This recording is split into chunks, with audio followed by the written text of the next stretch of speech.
here with my friend Kristin. She is a personal trainer. She recently started her own business about a year ago now. We're coming up on October.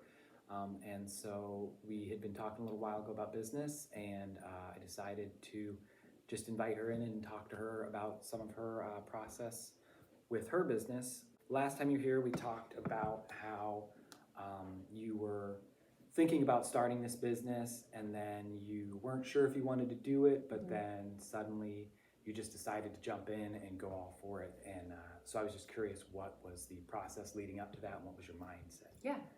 So my thought process was that if I never just took the leap and tried it, that I was always going to look back and say, like, what if I would have tried to start my own business?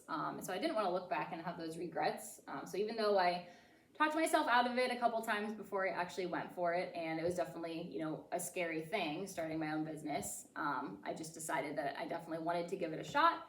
And, I figured the worst that can happen is that I don't get many clients, it doesn't take off real well, and at that point I would probably go back to working in a gym setting. And I didn't know if going to people's homes was going to be something that was popular or if people would really want that. But again, I felt like I just wanted to try it out, take that leap, and give my best shot and see what happened. Awesome. Oh, that's a great answer. The second question I had for you was, what is something you feel like you did really well starting out that has benefited your business the most moving forward? So I think one of the things that has been the most beneficial to growing my business has been a referral program that I did at the beginning.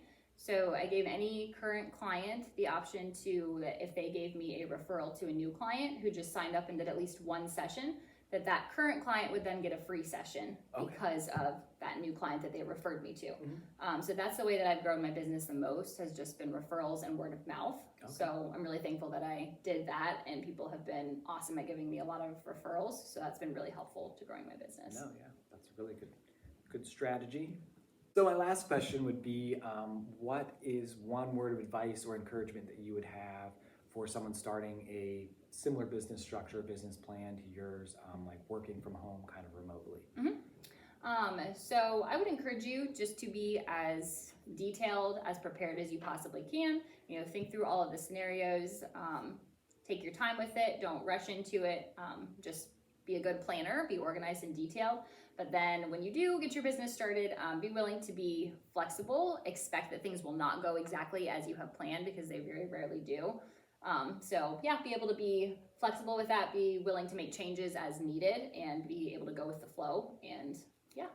No, I like that.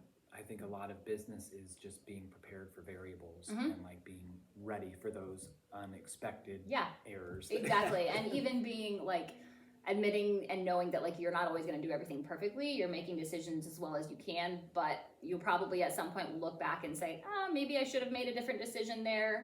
If I could look back and redo that, maybe I would make a different choice there. However, I'm learning from that mistake moving forward and continuing to do my best. No, I think that's great advice. Well, yeah, thanks for stopping by. Yeah, absolutely. Thank you. So I just thought I'd kind of recap a little bit and pinpoint some of the things Kristin said that I really liked. The first being, she didn't let her fear outweigh her ambition. Even though she was afraid to take this leap, she was more worried about the regret of not trying something that she was passionate about. The next thing she said that I really liked was about the referrals, discounts, and word of mouth. I think doing something special for your very first clients is going to be huge in any business, because those are the people that are going to go out and promote your business for you more even than you could yourself. The last thing she talked about was detailed preparation coupled with flexibility and that expectation that there are going to be problems that you didn't predict arising. As much as that sounds like a paradox, being able to do those two things in tandem is crucial to business growth. I hope that there was some useful or encouraging information in this video, and I'm hoping to keep making them for you. So please give it a like and subscription. Thanks.